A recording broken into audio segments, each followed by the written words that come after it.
ویسے تو ہر دن تاریخ میں اہمیت رکھتا ہے، مگر 6 ستمبر 1965 پاکستانی تاریخ کا ایک اہم دن ہے جس میں پاکستان کی مسلح افواج اور پوری پاکستانی قوم نے اپنی آزادی اور قومی وقار کا بھرپور دفاع کیا۔ 6 ستمبر 1965 پاکستانی جنگی تاریخ کا وہ اہم دن ہے جسے ہمیشہ یاد رکھا جائے گا۔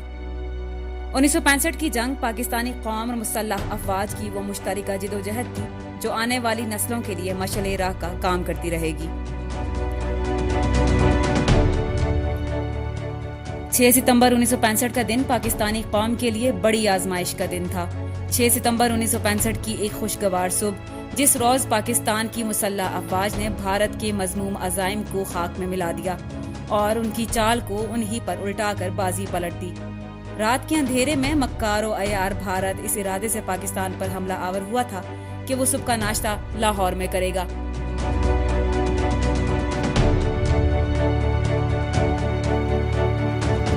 جب حملہ ہوا تو پاکستانی مسلح افواج نے پوری ہمت اور جمع مردی کے ساتھ دشمن کا مقابلہ شروع کر دیا۔ فوجی جوانوں نے اپنی اپنی جانوں کا نذرانہ پیش کر کے دشمن کو منہ توڑ جواب دیتے ہوئے پیچھے ہٹنے پر مجبور کر دیا۔ جو حال جی ٹی روڈ لاہور کی طرف مارچ کرتے ہوئے باٹا پور کے سامنے بھارتی 15 ڈویژن کا ہوا، وہ تاریخ کا حصہ ہے۔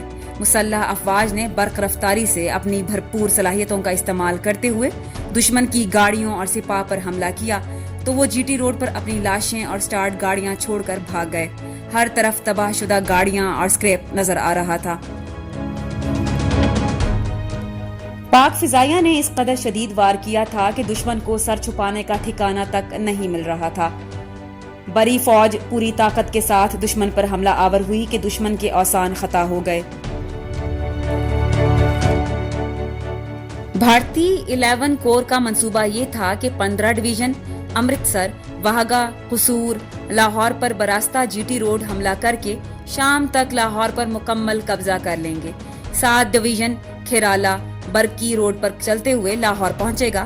اسی طرح 4 ماؤنٹین ڈویژن بھی خیم کرن، قصور روڈ پر ایڈوانس کرتے ہوئے لاہور پہنچے گا، مگر یہ خواب وہ خواب تھا جسے تعبیر نہ مل سکی۔ 7 ستمبر کو بھارتی فضائیہ نے ہماری ملکی سرحدوں کی طرف پیش قدمی کرنے کی غلطی کرتے ہوئے منہ کی کھائی۔ بھارتی فضائیہ کے خلاف پاک فضائیہ نے تاریخی کردار ادا کرتے ہوئے لاہور کی فضاؤں میں 2 بدو جنگ میں ایک نئی تاریخ رقم کر دی۔ پاکستانی جہاز معمول کی طرح دیکھ بھال کے لیے محو پرواز تھے کہ ان کی نظر بھارتی فوج کے ایڈوانس پر پڑی جو سمندر کی جانب بڑھتا ہوا نظر آ رہا تھا۔ پاکستان فضائیہ نے لاہور اور سرگودا کو بھی آگاہ کیا اور دشمن کے ٹینکوں اور فوج پر قہر بن کر ٹوٹ پڑے۔ چند منٹ میں دشمن کا قافلہ راکھ کا ڈھیر بن چکا تھا، جبکہ دوسری جانب بھارتی 15 ڈویژن کا میجر جنرل اپنی جیپ چھوڑ کر بھاگ نکلا۔ 7 ستمبر کی صبح تھی۔ گزشتہ روز دشمن کی ایئر بیس کو کامیابی سے تباہ کرنے کے بعد پاک فضائیہ کا ایک جوان کچھ دیر آرام کرنے کے لیے اپنے کاک پٹ میں آنکھیں بند کرنے لگا تھا کہ ایک شخص دوڑتا ہوا آیا اور بتایا کہ ایمرجنسی الرٹ ہے۔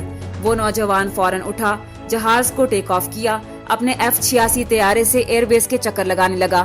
دشمن اس روز ایک دن پہلے کا بدلہ لینے آیا تھا۔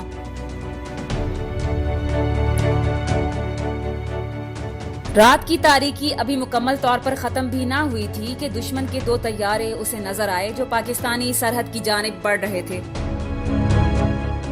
پلٹنا جھپٹنا، جھپٹ کر پلٹنا، اس موٹو کو اس شیر دل جوان نے حقیقی طور پر ثابت کر دکھایا۔ وہ فوراً ان پر جھپٹا اور ان طیاروں میں سے ایک کو گرا دیا، جبکہ دوسرا بھاگ نکلا۔ وہ بہادر نوجوان اس کے تعاقب میں نکلا تو اس نے دیکھا کہ بھارتی فضائیہ کا ایک اور دستہ وطن عزیز کی سرحد کی جانب بڑھ رہا تھا، کیونکہ وہ اچانک ہونے والے کاؤنٹر اٹیک سے ڈر گئے تھے۔ وطن عزیز کے اس شیر دل جوان نے موقع غنیمت جانتے ہوئے ان پر فائر کھول دیے اور صرف 30 سیکنڈز کے اندر ہی 4 طیاروں کو گرا کر راکھ کا ڈھیر بنا دیا۔ یہ وہ لمحہ تھا جب کسی بھی ملک کی فضائیہ نے 1 منٹ سے بھی کم وقت میں دشمن کے 5 طیاروں کو مار گرایا ہو۔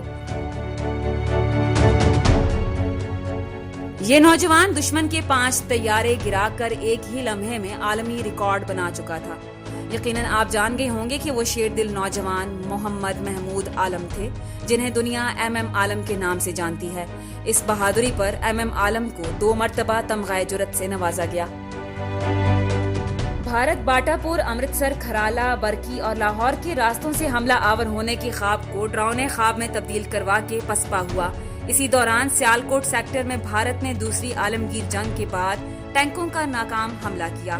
اس نے وزیر آباد اور گجرانوالہ پر قبضے کا خواب دیکھا تھا، مگر چوئنڈا میں پاکستانی جوانوں نے ایک آرمڈ بریگیڈ کے ساتھ سینکڑوں ٹینک کے حملوں کو ناکام بنا دیا۔ لاہور کے مارکے میں ہی برکی کے اہم مقام پر بھارتی فوج نے سر دھڑ کی بازی لگا کر نہر پار کرنے کی کوشش کی، مگر شیر دل جوان میجر عزیز بھٹی کی کمپنی نے انہیں بارود کے شعلوں میں گھیر لیا۔ اس مقام پر 9-10 ستمبر کی درمیانی شب دشمن نے پوری بٹالین اتار دی۔ میجر عزیز بھٹی نے ایک بھرپور حملے کی قیادت کرتے ہوئے دشمن پر ایسا زوردار وار کیا کہ وہ نہر کنارے سے بھاگنے پر مجبور ہو گیا۔ اسی مقام پر بھارت کے سینکڑوں فوجی جہنم واصل ہوئے۔ شکست خوردہ بھارتی فوج انتہائی پسپائی کا شکار ہونے کی وجہ سے ہڑبڑا گئی اور اپنے دفاع کے لیے گولے اور گولیاں فائر کرنے لگی۔ گولے اور گولیاں عین میجر عزیز بھٹی کے دائیں بائیں گر رہے تھے۔ اسی دوران دشمن کی جانب سے ٹینک کا گولہ فائر ہوا جو میجر عزیز بھٹی کو لگا اور شہادت کا جام نوش کر گئے۔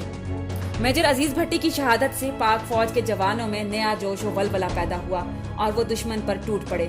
دشمن پر ہر وار، ہر ضرب اتنی کاری لگی کہ وہ سر پر دوڑنے پر مجبور ہو گیا۔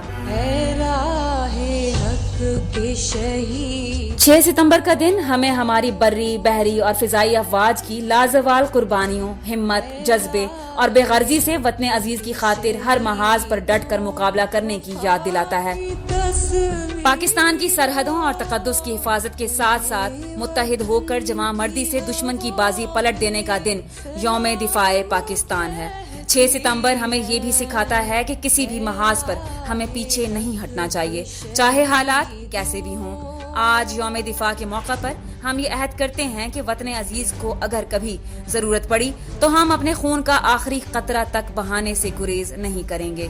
اللہ پاک پاکستان کو ہمیشہ قائم و دائم رکھے اور وطن عزیز پر میلی نظر ڈالنے والے ہر دشمن کے خلاف لڑنے کے لیے 1965 جیسا جذبہ عطا کرے۔ آمین۔